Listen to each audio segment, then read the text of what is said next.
My name's Eliza. Growing up, the difference between me and my twin sister Anna was like night and day. She was the golden girl, and well, I wasn't. Our dad, a stern university professor, had his life's work tied up in books and lectures, while our mom was the quintessential housewife, dedicated to her home and family, pushing us to follow in her footsteps. From as early as I can remember, being at home felt more like sitting through a never-ending critique session. My parents had a blueprint for the perfect family, and it didn't include a daughter who wore band t-shirts and liked to keep to herself. "Eliza, why can't you be more like your sister?" was my mom's favorite line, usually tossed my way when I showed up at breakfast with my headphones in, trying to block out the world. Anna, on the other hand, basked in the glow of approval. "I just don't get why it's so hard for you to put on a nice dress and smile more," she'd say, flipping her perfect hair over her shoulder. It was like she was from a different planet. One particularly grueling Saturday, as our family prepared for one of Dad's faculty parties, a total snooze fest but mandatory appearance for us, I decided to rebel in the smallest way I knew how. I put on my darkest eyeliner and a pair of boots that definitely did not meet the appropriate standard. "You're not going out like that, are you?" Mom caught me on the stairs, her eyes darting down to my boots as if they were covered in mud. I shrugged, my standard defense. "Don't see why not." She sighed, that long, drawn-out kind that said I was the biggest disappointment in her perfectly ordered world. "Please, Eliza, just this once, can't you try to fit in?" "What for? So you can pretend we're the perfect family?" I shot back, tired of the same old song and dance. "It's not about pretending. It's about showing respect for your father," she argued, her voice taking on that sharp tone that meant business. Anna, overhearing the exchange, came trotting down the hallway, her heels clicking on the hardwood like a judge approaching the bench. "Mom's right, Liz. It's not that hard to look decent. Why do you always have to make things difficult?" "Maybe I don't want to be a clone of you, Anna," I snapped, feeling my face get hot. I hated these arguments, hated being compared. But more than anything, I hated feeling like the odd one out in my own home. Dad appeared at the bottom of the stairs, his brow furrowed. "Enough," he commanded, his voice firm. "Eliza, go change. Now. We're leaving in 10 minutes. His tone left no room for argument. He didn't yell, he didn't need to. The disappointment in his eyes was enough to send me marching back to my room to swap my boots for bland flats and wipe away half my eyeliner. As we drove to the party, the car was silent except for the classical music Dad insisted on playing because it was calming.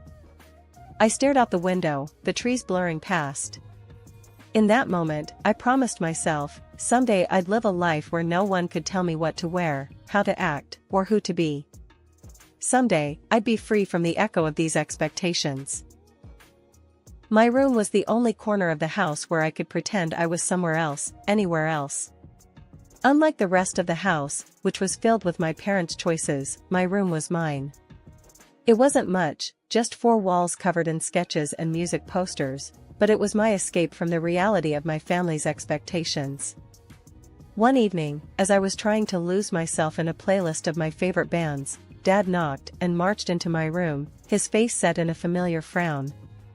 "Eliza, turn that noise down. And why haven't you studied with Anna today? You know you both have exams coming up," he said, his voice stern.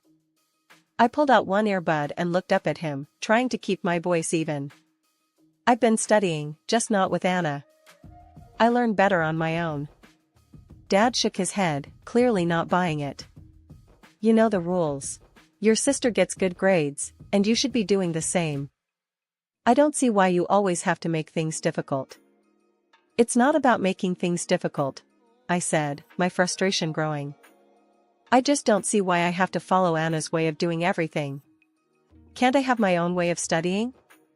He didn't respond to that, just switched his complaint. "And those friends of yours, I saw you with them at the cafe yesterday. I don't think they're a good influence. You should be spending time with the daughters of my colleagues.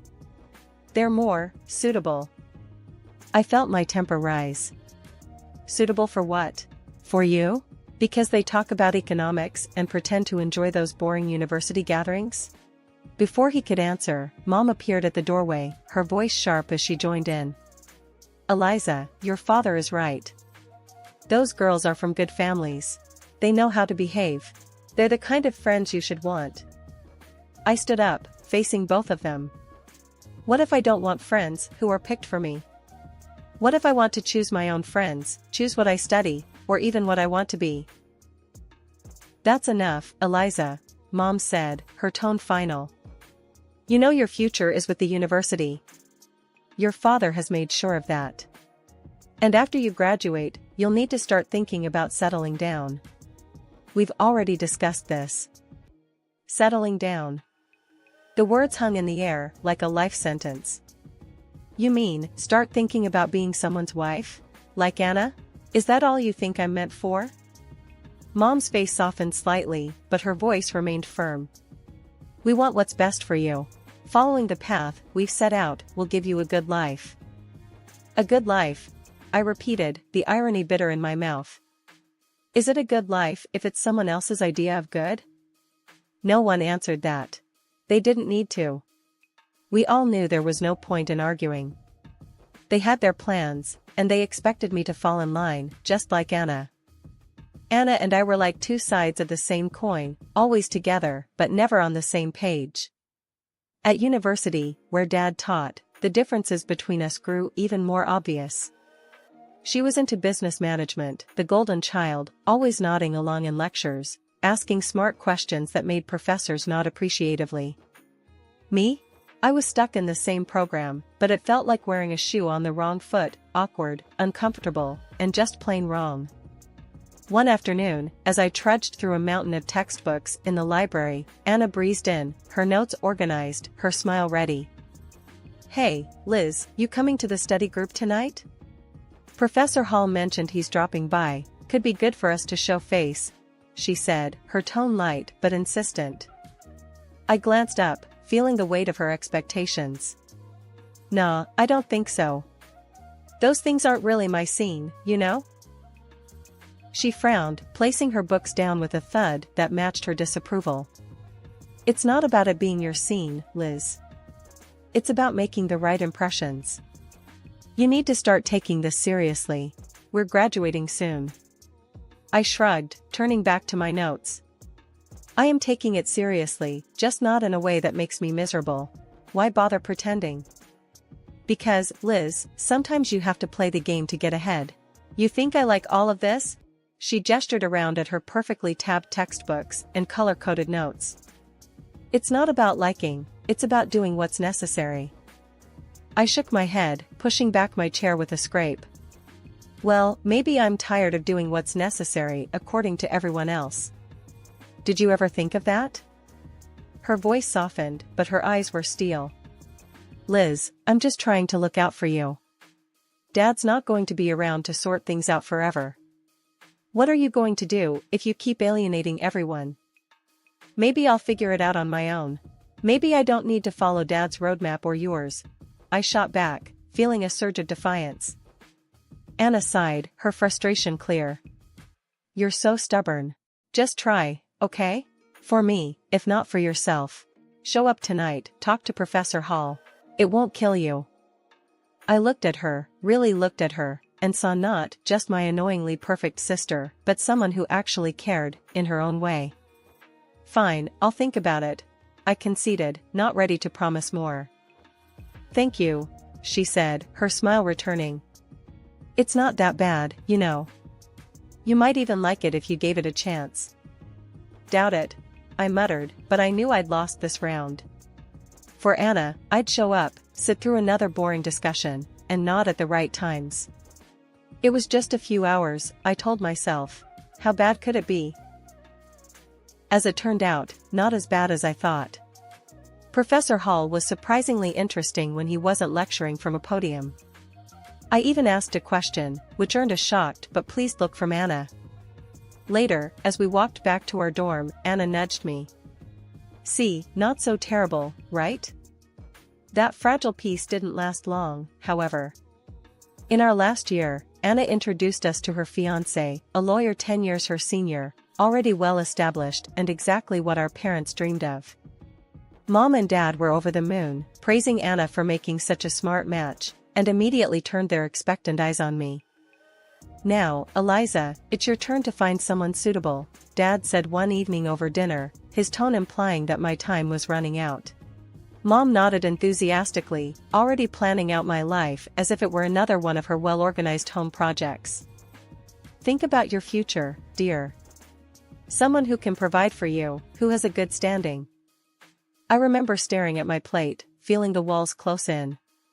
Anna's wedding was meticulously planned down to the last detail by Mom, from the bridesmaids' dresses to the floral arrangements, showcasing her perfect vision of family prestige. After the wedding, Mom often visited Anna, doling out advice and ensuring her life played out just as she had orchestrated. Witnessing this, I knew one thing for certain: I didn't want my life tailored by someone else's hands. One day, I was walking down the street, lost in thoughts of how to escape the life my parents envisioned for me, when I heard the deep rumble of a motorcycle approaching. Curiosity pulled me toward the sound. That's when I saw him, Jake, with his leather jacket and carefree smile, pulling up beside me. "You look like you need a ride," he called over the roar of the engine, a playful twinkle in his eyes. I hesitated, glancing back towards the path home, then at his outstretched hand. What did I have to lose? "Sure, why not?" I replied, my voice a mix of nerves and excitement. Climbing onto the back of his bike, I felt a rush of adrenaline as we sped away. The wind whipped through my hair, and for the first time in a long time, I laughed, genuinely laughed. Jake shouted something about showing me his world, and I held on tighter, not wanting this moment to end. We stopped at a diner frequented by bikers. Over burgers and fries, Jake told me about his life as a welder, his passion for bikes, and his love for the open road. It was so different from anything I was used to, raw and real.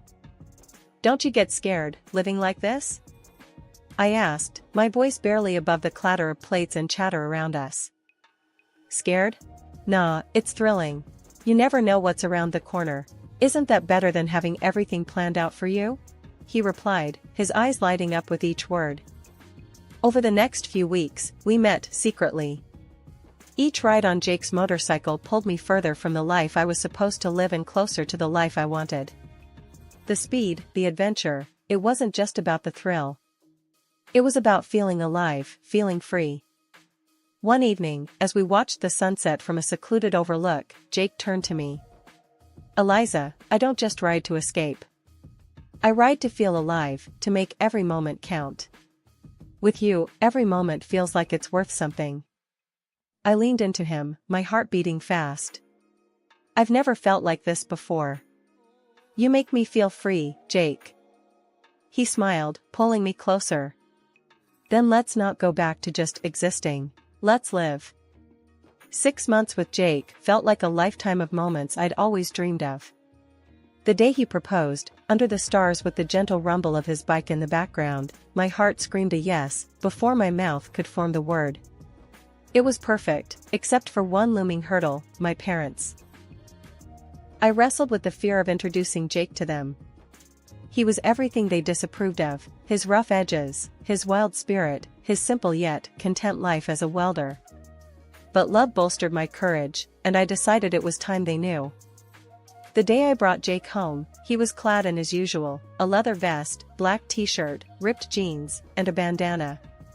I loved that about him: he was unapologetically himself. We walked up the driveway, and I could already feel the weight of my parents' judgment. As we stepped inside, Mom's face went pale at the sight of Jake, her eyes widening in shock. "What in the world, Eliza?" she gasped, her voice barely a whisper. Dad's reaction was harsher, his words sharp as knives. "Who is this, and why is he dressed like a thug in our house?" I took a deep breath, steadying my nerves. "Mom, Dad, this is Jake. He's the man I love. We're getting married." Their silence was deafening. Then, Dad turned to Jake, his tone laced with disdain. "Married? What do you do for a living, young man? What are your qualifications?" Jake, bless him, didn't waver. I'm a welder. I took some specialized courses after high school. I work hard, and I make an honest living. The look on my parents' faces was a mix of horror and disbelief. Mom looked like she might faint. A welder? Eliza, you can't be serious. Dad's voice rose, anger flaring. You expect us to give our blessing to this? To throw away your future for a welder? I felt my resolve harden. Yes, because he makes me happy. Isn't that what should matter? But the life you'll lead, Mom started, her voice tremulous.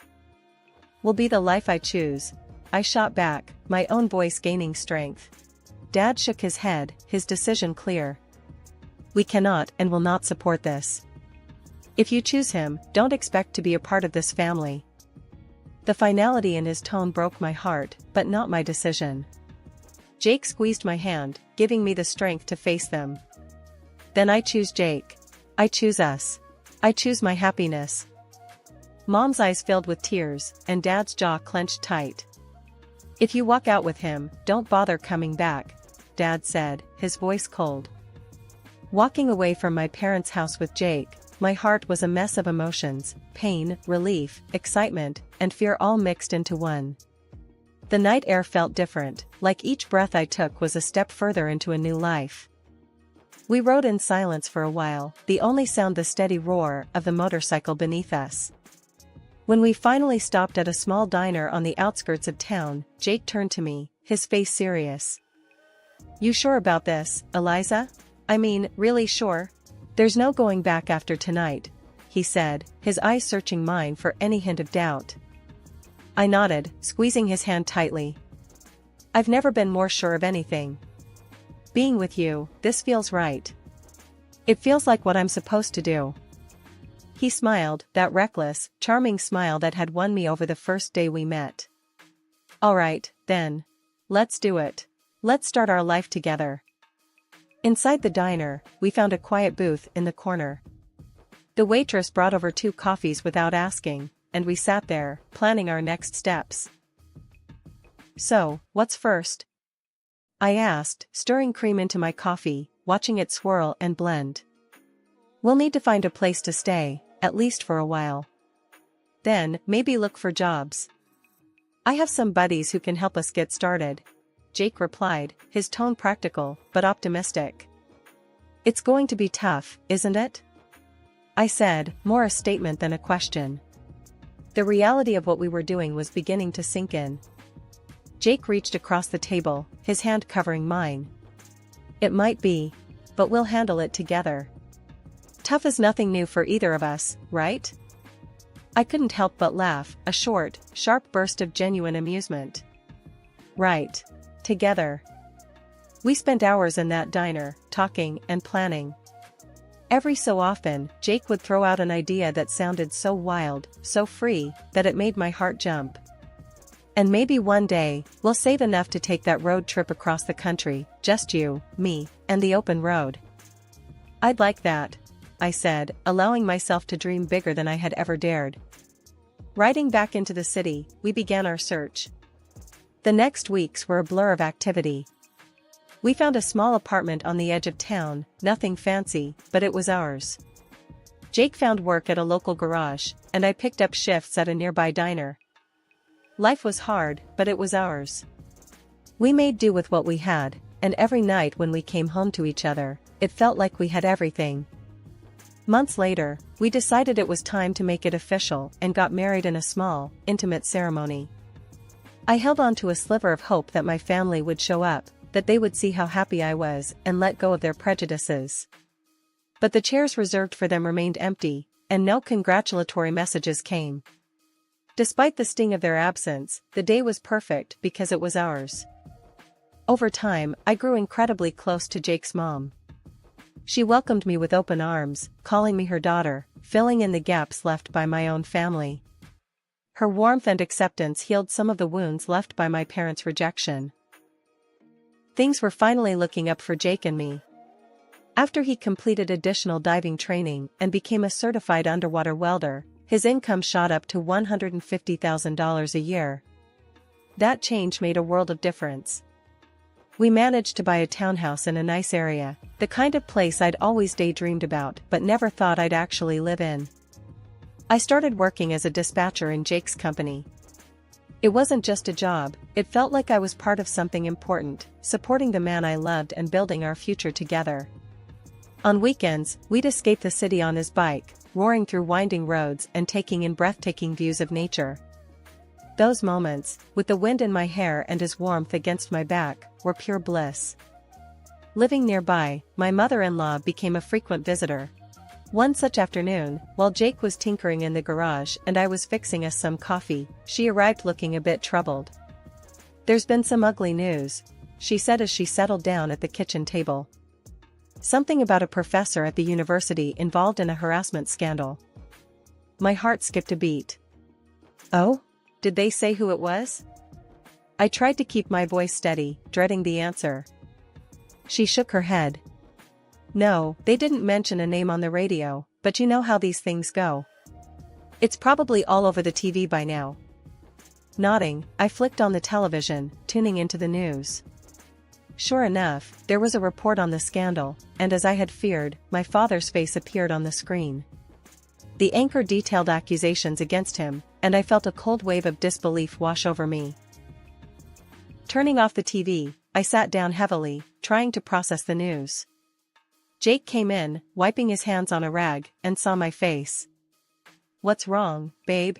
he asked, his brow furrowed in concern. I swallowed hard, my voice barely a whisper. "It's my dad. He's been accused of harassing a student." Jake's expression hardened for a moment before he came over and took my hand. "I'm sorry, Eliza. That's tough news. How do you want to handle this?" I shook my head, not really sure of anything at the moment. "I don't know. I mean, what can I even do? It's not like we're close anymore." He squeezed my hand, understanding. "Whatever you need, I'm here for you. We don't have to figure it all out right now." I decided to wait and see how things unfolded before making any moves. Whatever decision I made, I knew I'd have Jake by my side, and that was the reassurance I needed to face whatever came next. Life had been peaceful until that unexpected afternoon at work, when a familiar car pulled into the parking lot. I hadn't seen my parents in a long while, and the sight of them stirred up a mix of emotions I thought I had put to rest. Both of them looked dramatically changed, the scandal had taken its toll. Mom had lost a lot of weight and looked years older, while Dad appeared broken, a shadow of the stern man he once was.